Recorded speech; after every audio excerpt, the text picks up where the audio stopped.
મનરેગા કૌભાંડમાં ધારાસભ્ય ચૈતર વસાવાએ આક્ષેપ કર્યા છે। કૌભાંડમાં ભાજપ અને કોંગ્રેસ બંનેના હાથ છે તેવો આપના ધારાસભ્ય ચૈતર વસાવાએ સીધો આક્ષેપ કર્યો અને કહ્યું છે કે કૌભાંડમાં માસ્ટર માઇન્ડ એ કોંગ્રેસના હીરા જોટવા છે। પોલીસે હીરા જોટવાના પુત્રની પણ ધરપકડ કરી છે। હીરા જોટવા ભાજપના બચુ ખાબડે તેમની પાસેથી કામ લીધા હતા। કામ કર્યા વગર જ ખોટા બિલ પાસ કરાવી લીધા અને લગભગ 7.5 કરોડનું આખું કૌભાંડ કરવામાં આવ્યું છે। પોતે કામ લીધા અને એજન્સીઓને સોંપી દીધું। જોટવાએ કરોડો રૂપિયા દીકરા પાસે લંડન મોકલ્યા હતા। તટસ્થ તપાસ થાય તો ઘણાના નામ પણ બહાર આવી શકે તેવો ચૈતર વસાવાએ આક્ષેપ કર્યો છે। આપના ધારાસભ્ય ચૈતર વસાવાએ મનરેગા કૌભાંડ અંગે આક્ષેપ કર્યો છે।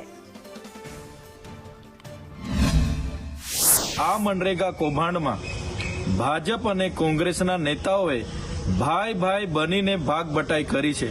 ત્યારે અહીંના જ શાસક પક્ષના એક સાંસદે એમનો બચાવ કર્યો હતો, પણ આ હીરા જોટવાએ પંચાયત મંત્રી બચુભાઈ ખાબડ, શાસક પક્ષના તમામ સાંસદો, ધારાસભ્યને સાથે રાખીને આ પંચાયત પરથી કામો આંચકી લઈને એમની જલારામ એન્ટરપ્રાઇઝ અને મુરલીધરન એન્ટરપ્રાઇઝ મટીરિયલ પૂરું પાડશે એવું આખું પ્લાનિંગ બનાવીને બચુભાઈ ખાબડના ઇશારાથી 5 જિલ્લામાં એજન્સીઓને ફીટ કરવામાં આવી।